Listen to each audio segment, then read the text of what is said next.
Azim Indonesia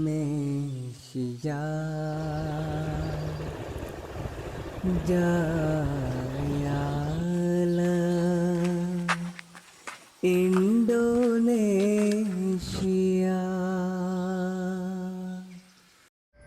Ramadan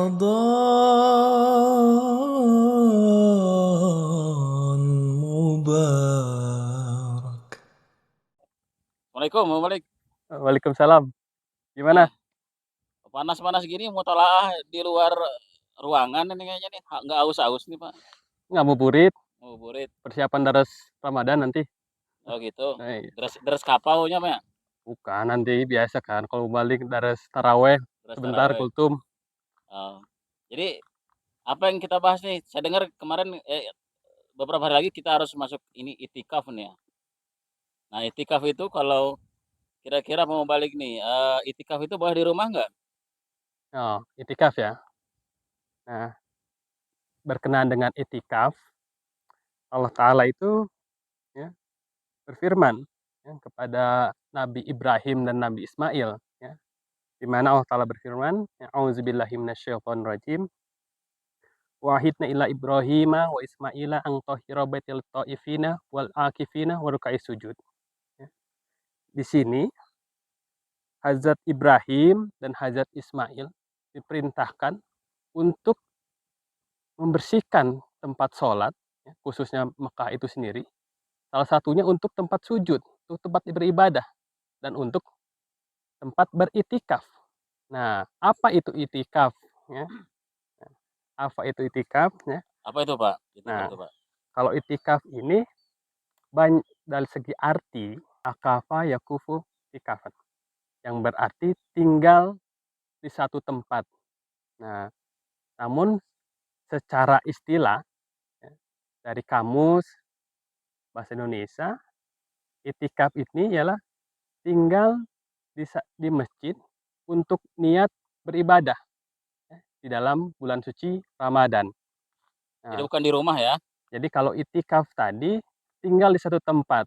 Nah, oleh karenanya kalau itikaf secara bahasa ya, dia tinggal di masjid untuk niat beribadah.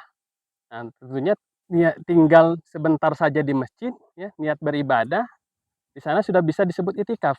Tetapi bagaimana contoh itikaf yang Hazrat Rasulullah SAW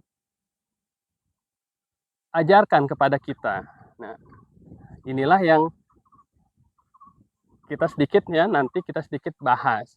Nah, sebelum ke sana, saya ingin menjelaskan sedikit ya, berkenaan dengan kenapa sih kita harus itikaf, apa sih manfaatnya itikaf. Nah, mungkin pertama di bulan suci Ramadan ini ya, ada ibadah-ibadah ataupun amalan-amalan yang berbeda ya, amalan-amalan yang unggulan dibandingkan dengan bulan-bulan yang lainnya. Pak Sultan tahu nggak? Ataupun yang lain nih, rekan-rekan yang lain di sini, amalan-amalan unggulan di bulan suci Ramadan nih apa saja kira-kira? Ya, ya. Nah, kita kan di bulan suci Ramadan tentunya berpuasa ya, nah, di bulan suci Ramadan. Terus lebih khususan lagi bersedekah. Nah, lebih khusus lagi nanti di 10 hari terakhir ya, Hadrat Rasulullah SAW ini beliau biasa mengencangkan ikat pinggangnya. Dan amalan beliau Hadrat Rasulullah SAW ini di 10 hari terakhir ini ialah melaksanakan itikaf. Nah, itikaf ganjaran yang Hadrat Rasulullah SAW sabdakan ya, bagi mereka yang melaksanakan itikaf, kenal dengan manfaat itikaf ya, rekan-rekan semua ya, itikaf Hadrat Rasulullah SAW bersabda ya, berkenaan dengan itikaf ini ya, maksudnya barang siapa yang melaksanakan itikaf sehari ya, ya demi mencari keridhaan Allah Ta'ala, maka ia nanti ya, akan diberikan ya, dijauhkan dari neraka yang jaraknya 3 parit ya. Jadi setiap parit itu jaraknya dari timur ke barat ya. Jadi bagaimana ganjaran orang-orang yang melaksanakan itikaf ya, ia akan dijauhkan dari dari neraka, yang jauhnya tadi kita bayangkan timur ke barat, sangat luar biasa sekali. Nah, oleh karenanya di bulan suci Ramadan inilah tentunya jadi khasiat dari 10 hari terakhir ini banyak orang ingin mencari Lailatul Qadar, ya. Nah, bagaimana salah salah satu caranya, adalah kalau saya kemarin di awal Ramadan mendengar, eee, Kapau Ramadan dari tema Pak Mubda, ya, berkenaan dengan makna Ramadan dan makna puasa. Jadi orang yang berpuasa ini seperti kita, apa namanya, berkendara, ya, menggunakan ambulan. Jadi di saat yang genting, ya, maka hambatan-hambatan mobil-mobil yang di depan kita ini, dia akan minggir, ya, sehingga kita akan majunya akan lebih cepat.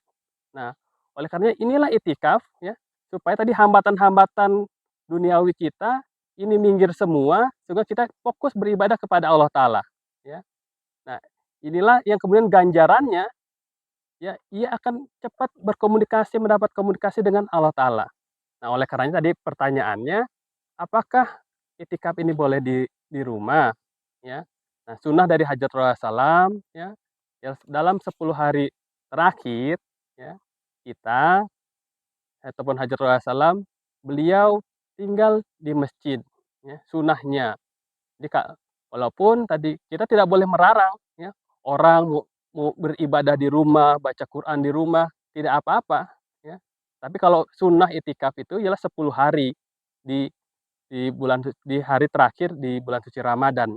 Dan sunnah dari Hajjatul Wassalam ketika subuh ke-20 Ramadan, ya, beliau memasuki uzroh ataupun tempat itikaf di masjid, ya, dan di sanalah beliau melaksanakan berbagai macam amalan-amalan, ya, ibadah di sana, baik baca Quran, ya, ataupun berdoa dan melaksanakan sholat-sholat nafal, sunnah dan lain sebagainya dilaksanakan di sana.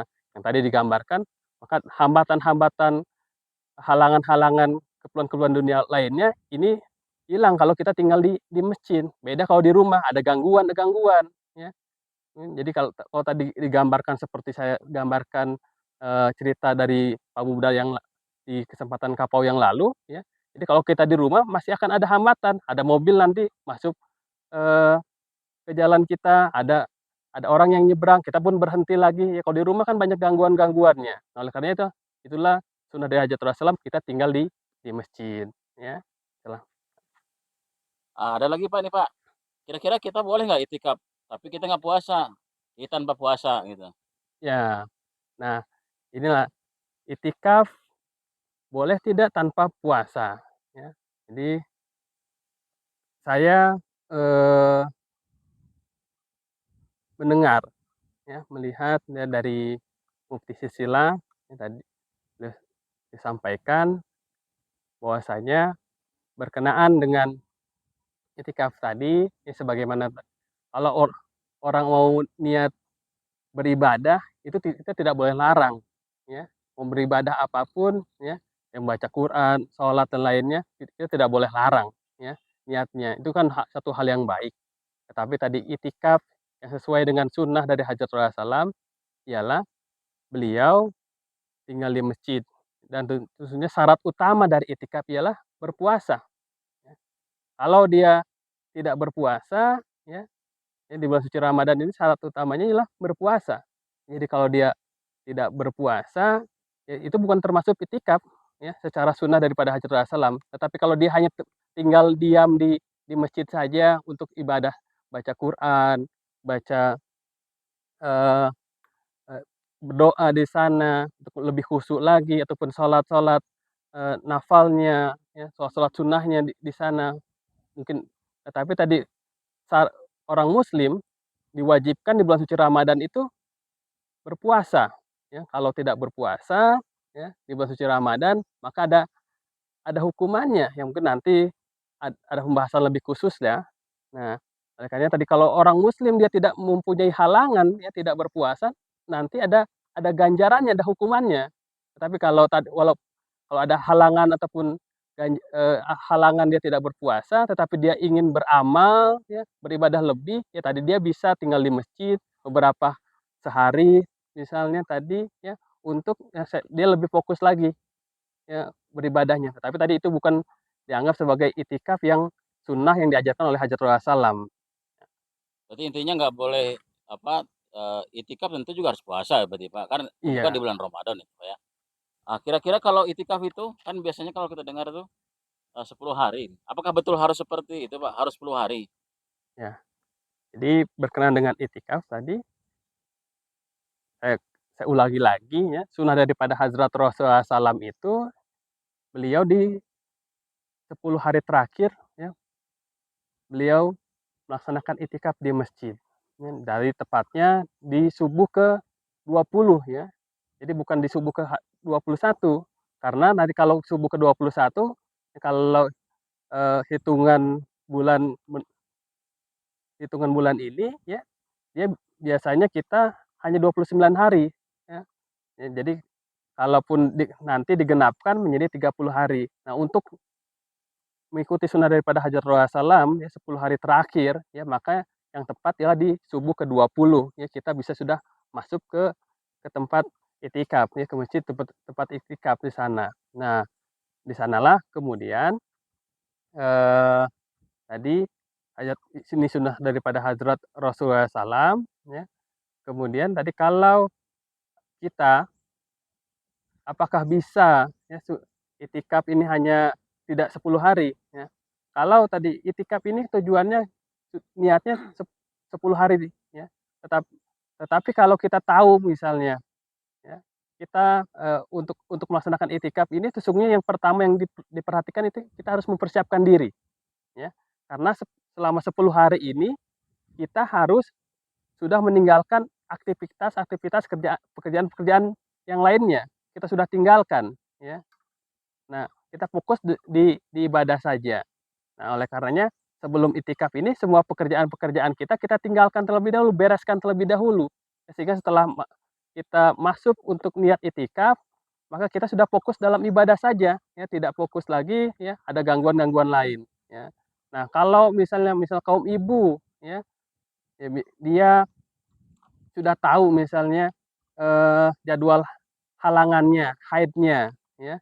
Kalau dia sudah tahu nah, bahwasanya di pertengahan jalan dia akan dapat haid, maka tidak usah dulu itikaf, ya.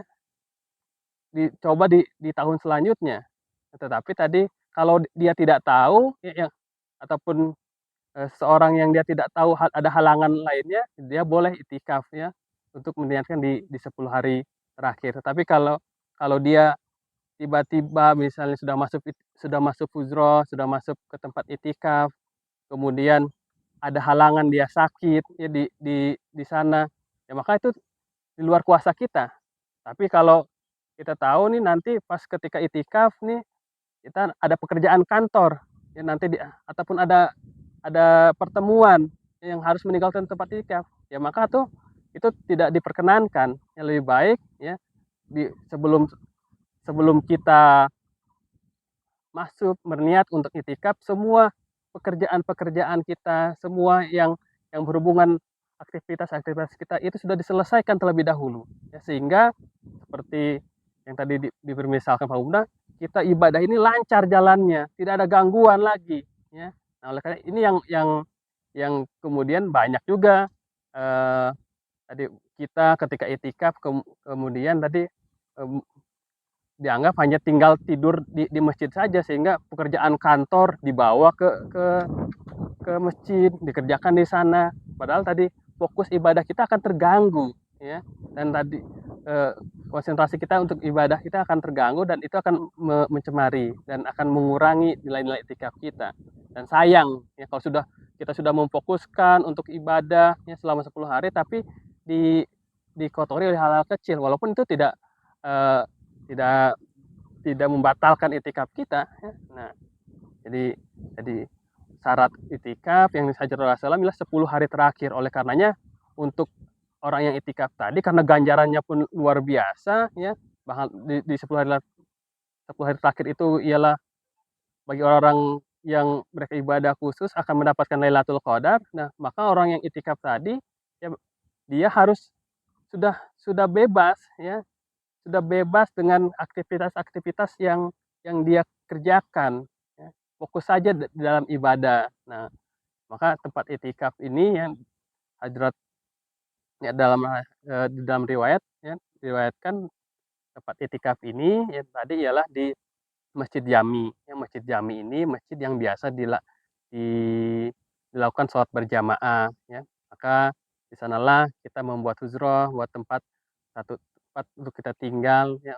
Kita tadi untuk selama 10 hari aktivitas kita di sana. Dan yang terpenting ialah tadi bagi yang belum pernah melaksanakan itikaf ya, terutama biasanya kalau kita yang eh, anak sekolah mungkin tidak banyak beban ya, mungkin kita coba ya, di waktu 10 hari terakhir untuk mencoba itikaf ya, Pas karena liburan itu Pak ya? pas liburnya untuk mengisi liburan dicoba kita menambah kerohanian kita ya, kita coba ya, karena tadi kalau kita kalau masih sekolah ya tidak ada beban bagi kita ya, mengurus kebutuhan rumah tangga, kita masih dilayani oleh orang tua ya. Jadi tapi kalau bapak-bapak yang masih sibuk tadi untuk meninggalkan 10 hari itu ya itu akan sulit ya. Namun bapak-bapak yang sudah pensiun, ibu-ibu yang sudah pensiun ya, untuk tadi bisa lebih tadi mengisi bulan suci Ramadan ini ya, dan mendapatkan ganjaran yang lebih banyak lagi ya, diusahakan itikaf. Dengan karunia Allah Ta'ala tahun ini ya kita diberikan keadaan yang lebih kondusif dalam segi kesehatan ya, sehingga kita bisa meramaikan masjid-masjid kita untuk melaksanakan itikaf. Beda dengan 2 tahun, 3 tahun yang lalu ya, kita dilanda pandemi sehingga tidak bisa itikaf di masjid.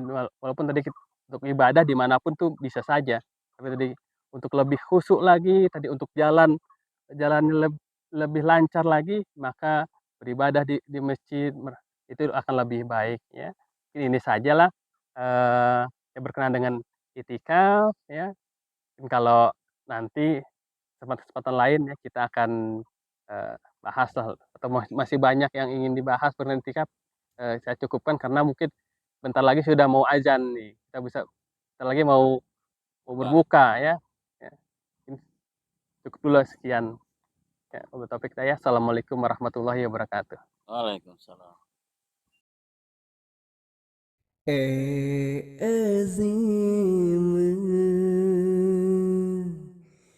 Indonesia Jayalah